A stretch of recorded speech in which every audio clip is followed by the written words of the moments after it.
মালয়েশিয়ায় শ্রম অধিদপ্তরের নির্দেশে বকেয়া মজুরি পাচ্ছেন ৭৪ বাংলাদেশি শ্রমিক। নিয়োগকর্তার কাছ থেকে বকেয়া মজুরি এবং তাদের কর্মসংস্থান চুক্তি অনুযায়ী ১.৫৪ মিলিয়ন রিঙ্গিত, প্রায় ৩,৪৭,০০,০০০ টাকা পাচ্ছেন তারা। মূলত এসব বাংলাদেশিকে মালয়েশিয়ায় নিয়ে কোনো কাজ বা মজুরি দেওয়া হয়নি। কুয়ালালামপুরের শ্রম অফিস মেরান্তি বিনামাস এসডিএন বিএইচডিকে ৭৪ জন বাংলাদেশি শ্রমিককে এই অর্থ প্রদানের নির্দেশ দিয়েছে।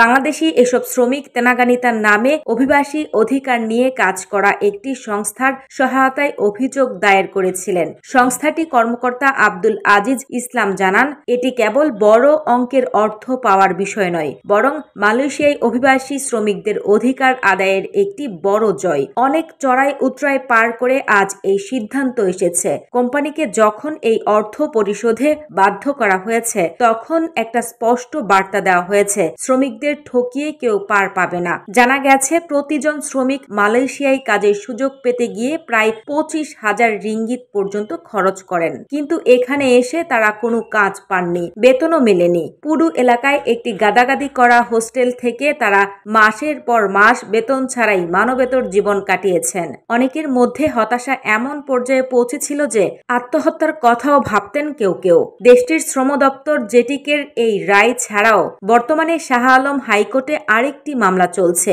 যেখানে ৩৩ জন শ্রমিক প্রায় ১৭ লাখ রিঙ্গিত ক্ষতিপূরণ দাবি করেছেন। সে মামলায় শুধু কোম্পানি নয়, মালয়েশিয়ার মানব সম্পদ মন্ত্রণালয়, ইমিগ্রেশন বিভাগ ও মালয়েশিয়া সরকারকেও বিবাদী করা হয়েছে বলে জানিয়েছে free Malaysia today. Free Malaysia today আরও জানিয়েছে, তাদের দাবি মালয়েশিয়া আনার নামে প্রতারণা করা হয়েছে এবং ১৮ মাস ধরে তাদের বেতন বকেয়া রাখা হয়েছে। একই সঙ্গে তারা আদালতের কাছে আবেদন করেছেন যাতে রায় না পাওয়া পর্যন্ত কাউকে আটক বা দেশে ফেরত না পাঠানো হয়। তেনাগানিতার আব্দুল আজিজ ইসলাম মালয়েশিয়া সরকারের কাছে আহ্বান জানিয়েছেন যেন ক্ষতিগ্রস্ত শ্রমিকদের পাওনা দ্রুত ও পুরোপুরি পরিশোধ নিশ্চিত করা হয়।